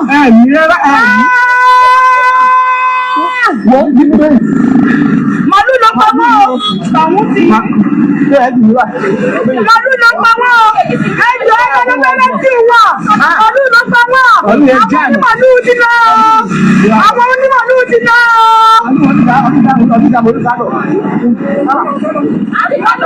Wọ́n ti wọnú sọ́nà. Inú sọ́nà ti jáde nísì. Inú sọ́nà àwọn fọ́nà ní ti jáde. Lọ́kọ́ màlúù jáde. Wọ́n dẹ̀ mú mọ́sí wọn wọ́n dẹ̀ gbá. Wọ́n tọ́ wọ́n pa wọ́n. Màlúù ló pa wọ́n. Màlúù ní ọ. Àwọn Fúlàní ló dá màlúù wọn. Wọ́n dá wọ́n ní wọ́n Fúlàní ti fẹ́ wọnú sọ́nà. Ẹ̀wọ̀ wọ́n ẹ̀yọ. Ẹ̀wọ̀ wọ́n ẹ̀yọ.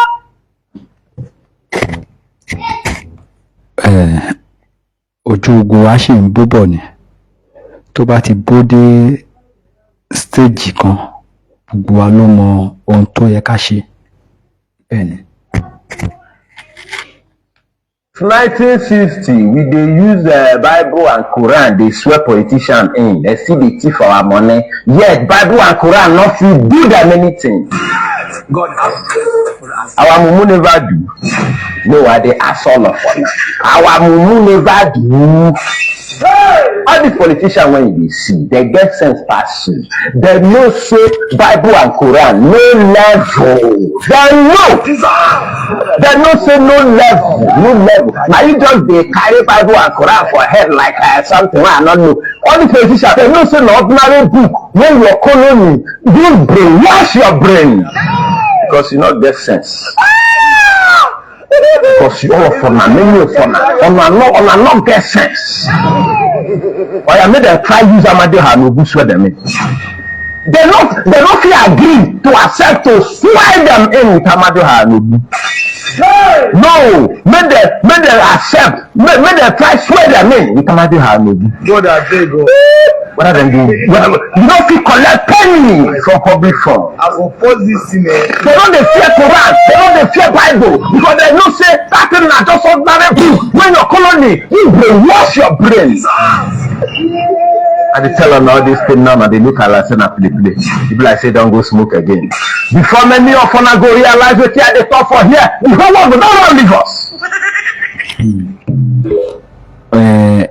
Òdodo ọ̀rọ̀ ó dẹ̀ dàbí ọmọ ìyá ìsọkúsọ ó dàbí ọmọ ìyá ìsọkúsọ nígbà míì àwọn ilé kọ́mẹ́dì yẹn wọ́n á máa sọ̀rọ̀ míì á dàbí pé kí lẹ́ni ń sọ yìí òótọ́ dẹ̀ wà ń bẹ̀ bẹ́ẹ̀ ni òótọ́ wà ń bẹ̀ o. Yesterday, just as I expected, I came across one of Nigeria's biggest church leaders declaring 100 days of fasting for Nigeria. He said the country will soon experience peace after the church's 100-day fast is over. Now, it will be completely delusional to think that these people do not know that these prayers and fasting absolutely do nothing to improve Nigeria's trajectory. Yet every new year, we start with these prayers for a better Nigeria. So I'm asking this morning, what more do you want God to do for Nigeria? Because if nations across the world were to argue as to who is God's favorite child, Nigeria would undoubtedly be seen as one of God's favorite children. Yes. God gave Nigeria everything, way more natural and human resources than most countries on earth. Arable land, no natural disasters, fantastic weather for agriculture, some of the most brilliant minds on earth. A people with the skills to thrive in any part of the world that we have found. God didn't fail Nigeria one bit. Nigerians failed Nigeria. God gave this nation fertile soil, rivers that flow like veins through the heart of the nation. Nigeria is not lacking in blessings that we need to pray for. It is instead drowning in gross mismanagement. So again, what more do you want God to do for Nigeria as you fast for 100 days? What more is God meant to do for our country? To choose your leaders for you? To help you jail your corrupt politicians? To help you properly utilize all the vast resources that He has already blessed us with? There's almost no nation on the continent that should have been at par with Nigeria in development and quality of life for citizens. If you think about just the wealth we should have from oil alone, take a look at what other countries have done with their own oil wealth. Think of what the Niger Delta alone could look like if we managed our resources better. So stop praying to God to bless Nigeria. He's already blessed us beyond what we could ever imagine. And again, when we are calling on God to save Nigeria, what exactly do you want Him to do? God is not going to run your elections for you. He's not going to run your justice system for you. He will not create a better constitution for Nigeria. All of those things were left for you to handle as Nigerians, the best that we could. But instead, we've allowed the West to rule over us. We've placed tribe and religion over prosperity as a nation. We've allowed the destruction of our institutions by our fellow citizens. God didn't abandon Nigeria. Nigerians instead have laid our bed this way, and so we must lay on it. Your National Assembly members are singing on your mandate we shall stand. One state governor cannot read his own budget figures. One state governor paid his students' school fees till graduation and is currently being welcomed home like a hero. When do you want God to step in here? If your governor can't read his own budget figures, what do you want God to do in a situation like that? Again, we have made. Ìbéèrè ni o, kí ni ohun tí a tún fẹ́ gan kí Ọlọ́run bá tún ṣe fún wa?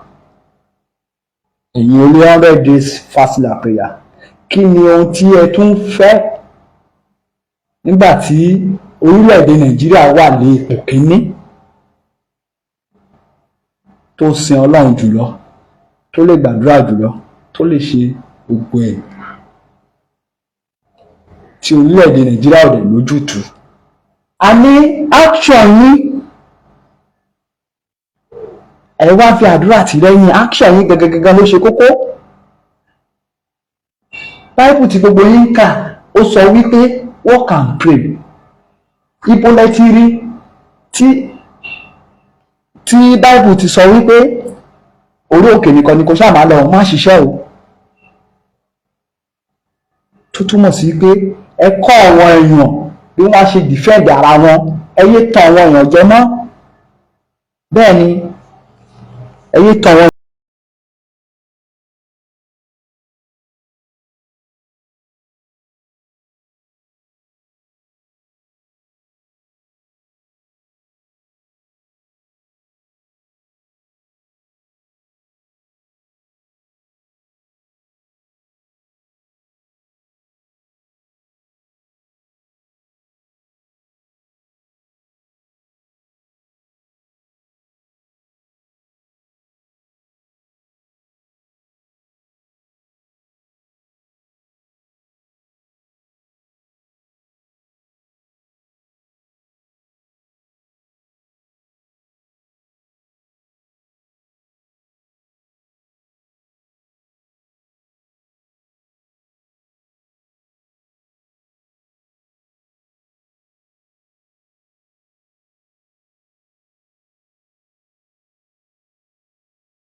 òótọ́ ọ̀rọ̀ lẹ́ ń gbọ́ o.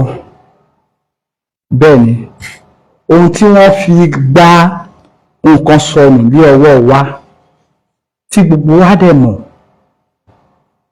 òun ni ọ̀rọ̀ religion. Ọ̀rọ̀ religion òun ni wọ́n fi gba nǹkan dànù lọ́wọ́ ọmọ Yorùbá. Tí nǹkan fi sọnù, gbogbo aládẹ gbọ́dọ̀ gbà wípé religion ni wọ́n fi brainwash wa tí gbogbo wa fi yan ọ̀dẹ̀ kalẹ̀.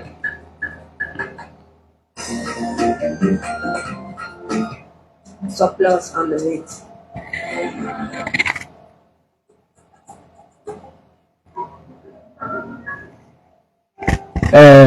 Mr. Olúwọlé, bẹ́ẹ̀ ni, kò sí irọ́ ní ọ̀rọ̀ yín sà. Yorùbá a gbọ́dọ̀ gba òmìnira wa nínú ọdún yìí. Ẹ gbàgbé 2027 kò ń ṣe ń pa agbára wa o. Nínú ọdún yìí a gbọ́dọ̀ free, nítorí pé gbogbo wa la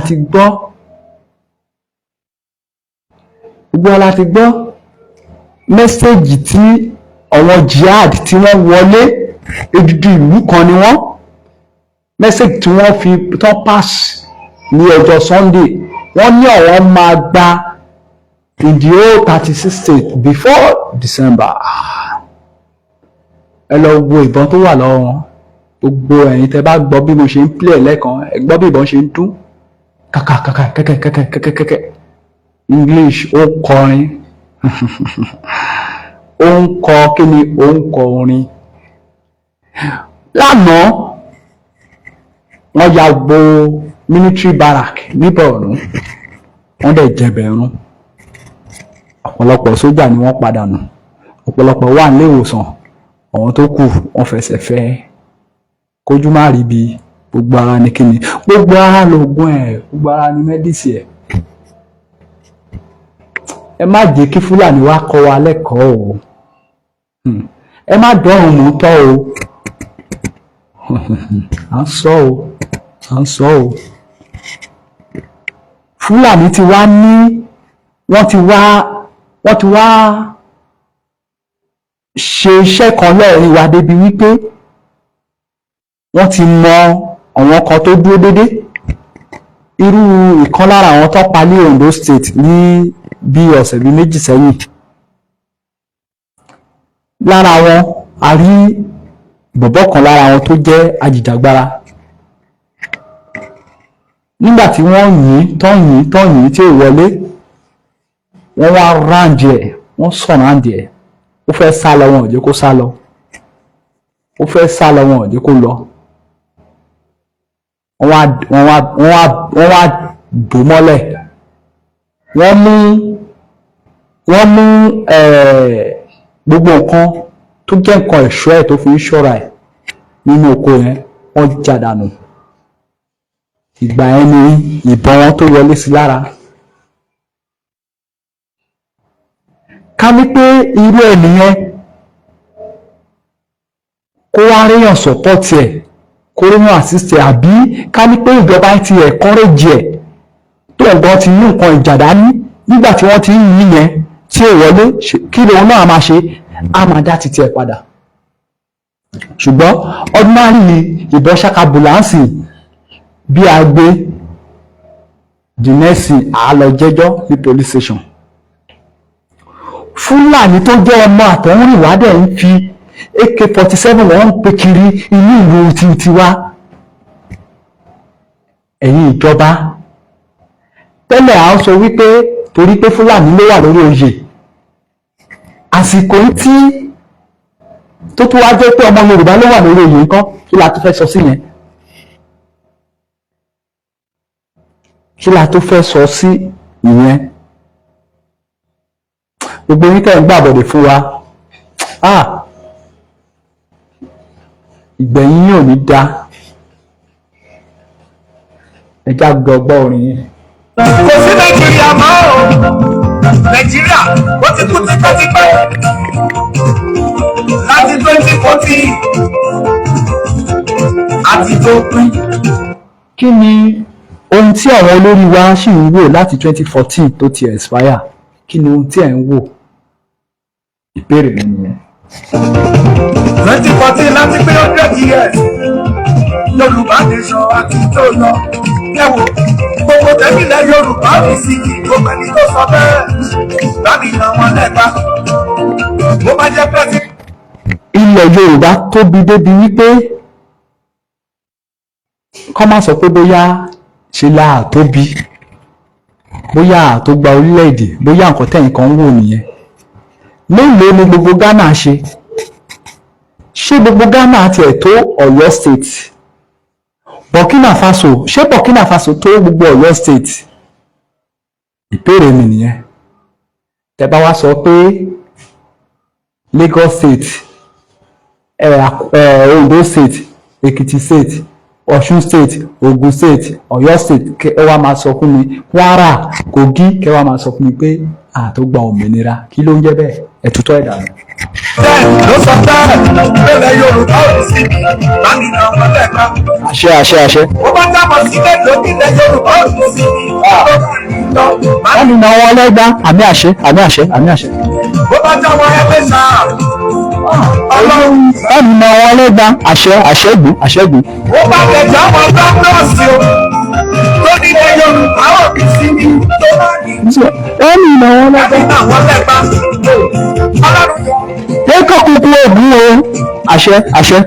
àràmọ́ ó pa àwọn tilétilé àṣẹ òjò rọ̀ lọ́wọ́ ara mi pa wọ́n àṣẹ.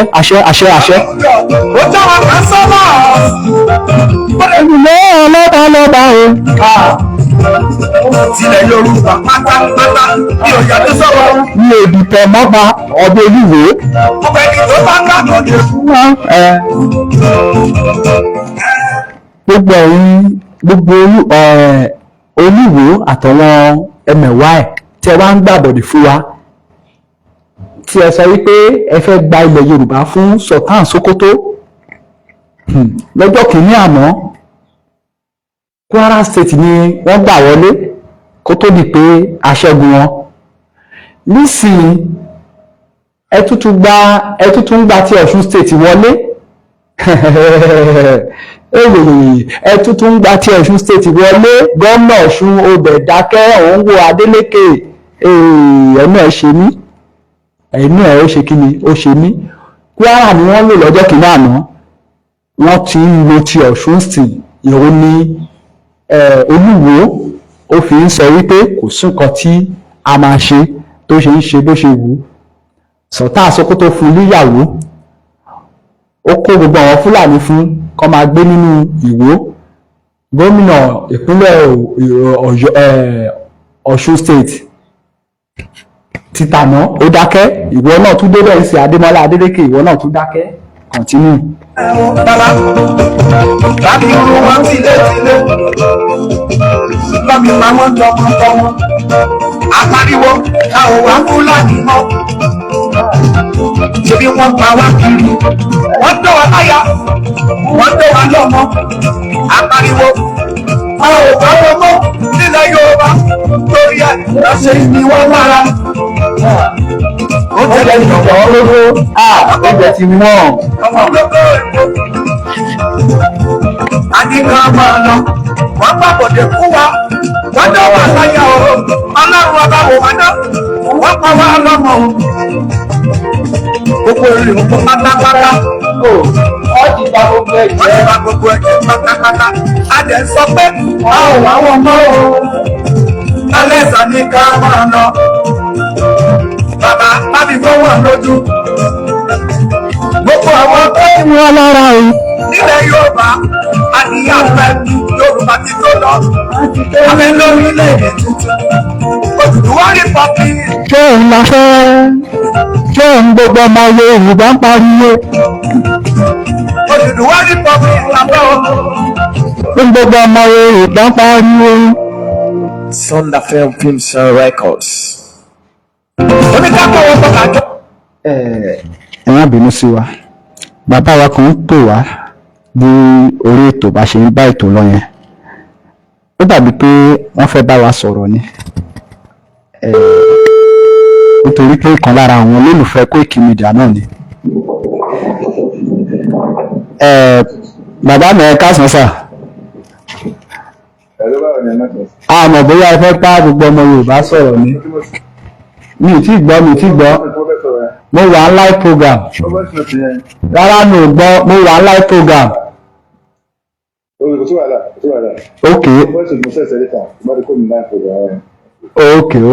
Okay, sir.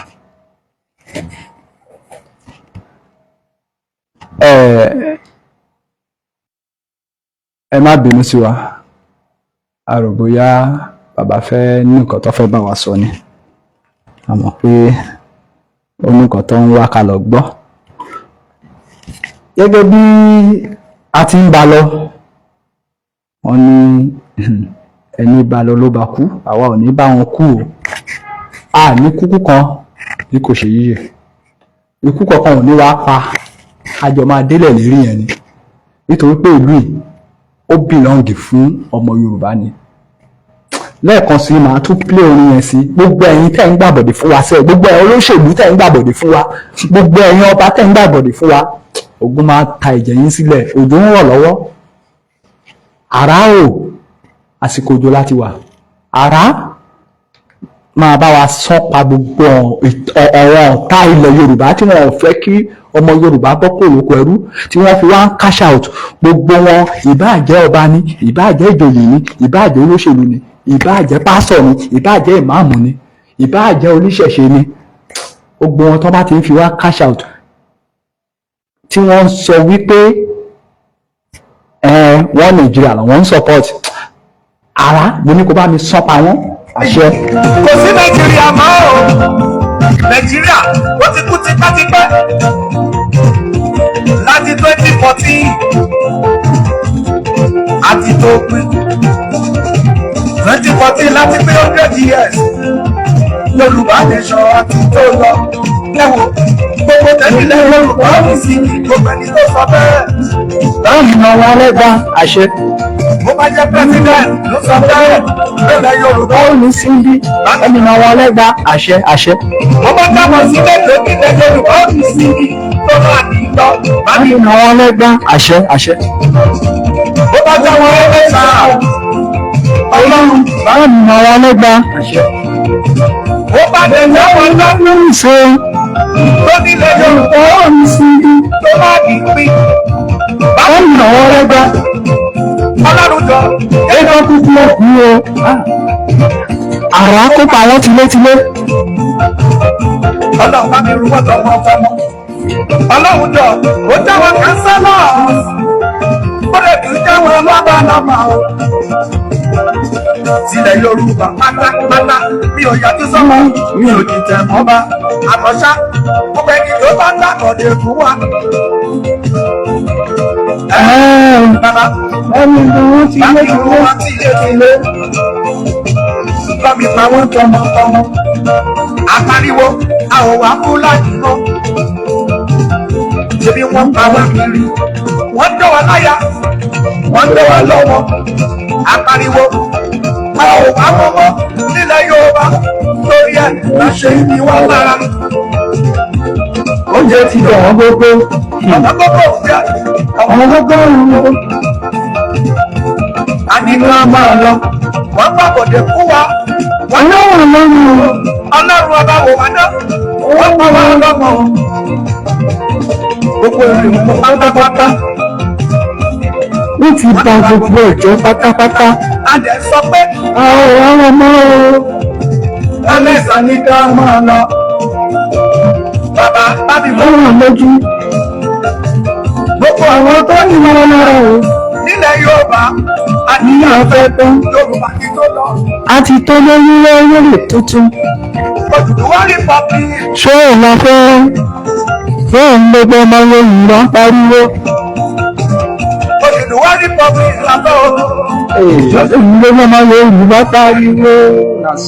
Sunderfell Films. Ẹ ṣé gan ni gbogbo ẹ̀yin olólùfẹ́ wa tí ẹ ti darapọ̀ mọ́ wa ní orí ètò ti tèní. Àní rí jù báyìí lọ fún ti tèní. Ẹ tún pàdé wa ní ọ̀la kí ẹ jẹ́ ká tó fún yín ní bá ṣe máa ń fún yín tán. Mo rò pé tó bá tún dalẹ́ náà ẹ tún máa pàdé ọ̀gá wa lórí prógámù yìí tí ọ̀gá wa tún máa bá wọn fàájà nítorí pé ẹ ti mọ̀ pé the last man standing is Koiki Media. Yes, the last man standing ni Koiki Media jẹ́. Ẹ ṣé gan ni gbogbo ẹ̀ olólùfẹ́ wa. Ẹ má gbàgbé láti sọ́pọ́tì ìrìnàjò tí Professor Bájí Akíntóyè tó ń gbé dání yìí fún night vigil wa tí ó ń bọ̀. Ẹ má gbàgbé tó máa tó bẹ̀rẹ̀ láìpẹ́ láì jìnà. Ẹ má gbàgbé láti sọ́pọ́tì. Owó ni ìrìnàjò yìí nílò. Ẹ jọ̀ọ́ ẹ bá wa sọ́pọ́tì gbogbo yín ṣe mọ̀. Ẹ bá wa sọ́pọ́tì bàbá yẹn. Ẹ bá wa sọ́pọ́tì bàbá yẹn. Ẹ jọ̀ọ́ ẹ má dẹ̀ gbàgbé láti sọ́pọ́tì ọ̀la ní Koiki Media fún ẹ̀yin tí ẹ bá